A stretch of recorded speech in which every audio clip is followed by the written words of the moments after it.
Pour cette première visite de travail de l'année 2020, le président Patrice Talon s'est tourné vers l'horizon américain. En toile de fond, le raffermissement des relations entre le Bénin et les USA et les institutions de Bretton Woods. Je pense que ce qu'il faut retenir de la rencontre avec les institutions de Bretton Woods, ce sont les réformes qui sont en cours ici. Les réformes sur l'environnement favorable aux affaires que nous avons créé, que le gouvernement a créé sous l'impulsion du président de la République.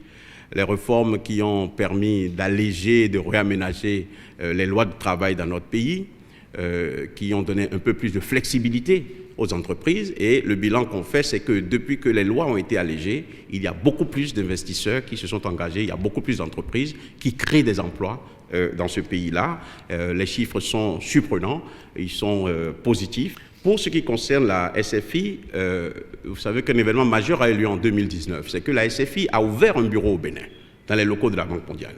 Pourquoi? C'est pour que la SFI soit plus présente auprès du monde des affaires, puisque la SFI, c'est une association financière internationale, travaille à bâtir des partenariats, à mobiliser des ressources, à faire les montages financiers dont les entreprises ont besoin pour avancer. Donc le président a souhaité, dès son avènement à la magistrature, que la SFI ait un bureau à Cotonou.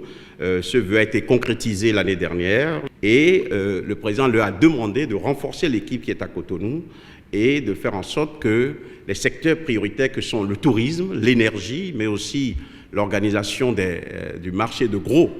Vous savez que TOCPA est en train de subir une mutation, qu'on déplace TOCPA, en tout cas une partie de TOCPA, vers un autre site ici. Le président a souhaité que l'équipe renforcée puisse permettre d'avancer sur ces domaines-là, que les financements annoncés, que les financements possibles, que les montages nécessaires pour avancer soient mis en place. Et cela, ça ne peut se faire qu'avec l'appui d'une équipe qui est dynamique, qui va, bien entendu, compléter les efforts des cadres béninois qui travaillent sur ce plan-là. À travers la rencontre avec le vice-président Afrique de la Banque mondiale, le chef de l'État s'assure que le Bénin est en phase. Le président de la Banque mondiale s'est exprimé très clairement et s'est félicité de la qualité de la mise en œuvre du programme d'appui au développement des filières agricoles et de l'accès à l'électrification.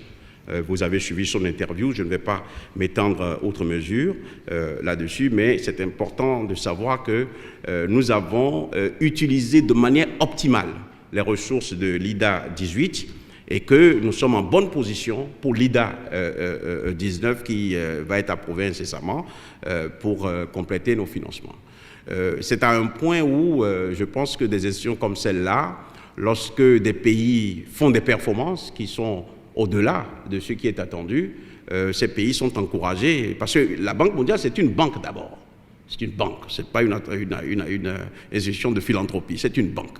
Donc lorsque vous avez un client d'une banque qui fait bien ses affaires, qui dépense utilement l'argent et fait ses remboursements à temps et est sur une trajectoire porteuse, mais en tant que banquier, vous êtes tenté de lui dire « je vais compléter ». Je vais répondre à vos nouveaux besoins parce que vous êtes performant.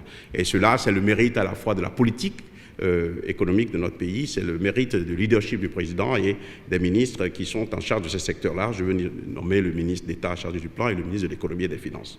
Par ailleurs, sur demande du président Patrice Talon, la Banque mondiale pourrait appuyer le Bénin dans la distribution de l'énergie à moindre coût aux ménages les plus faibles et aux entreprises. La Banque a salué cela parce que c'est vraiment ce qu'on appelle une dimension sociale d'un progrès. Avoir l'électricité et faire en sorte que les plus pauvres puissent accéder à des conditions particulièrement favorables. C'est un challenge que le président veut relever et la Banque mondiale est prête à le suivre sur ce terrain-là. Il faut aussi que ce système d'électricité bénéficie aux entreprises. Ce sont les entreprises qui créent les richesses. Et donc, dans le système de distribution qui va être mis en place, une place importante est faite aussi aux entreprises. Et vous savez certainement que nous avons beaucoup de compteurs qui sont arrivés et qu'il n'y a plus de pénurie pour les compteurs à cartes que nos compatriotes souhaitent installer dans leur domicile. L'amélioration du climat des affaires, c'est une chose dont a parlé M. David Malpass. Il a été heureux de de voir que les conditions ont été créées pour favoriser l'installation des entreprises dans notre pays. Aux institutions de Bretton Woods, la vision du gouvernement a été dévoilée, le renforcement du capital humain. Il faut que nous renforcions le capital humain. Nous avons besoin de compétences.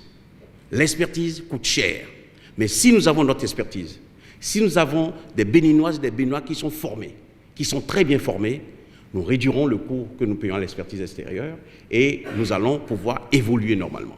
Dans tous les secteurs, nous avons besoin de compétences. C'est pour cela, vous le savez certainement, que est en cours la préparation d'une table ronde sur la réforme de l'enseignement technique et professionnel. La priorité sera donnée à l'enseignement technique et professionnel. Parce que sur 100 personnes qui sont formées au Bénin, il y a une personne, presque une personne, qui sait faire de ses mains des choses.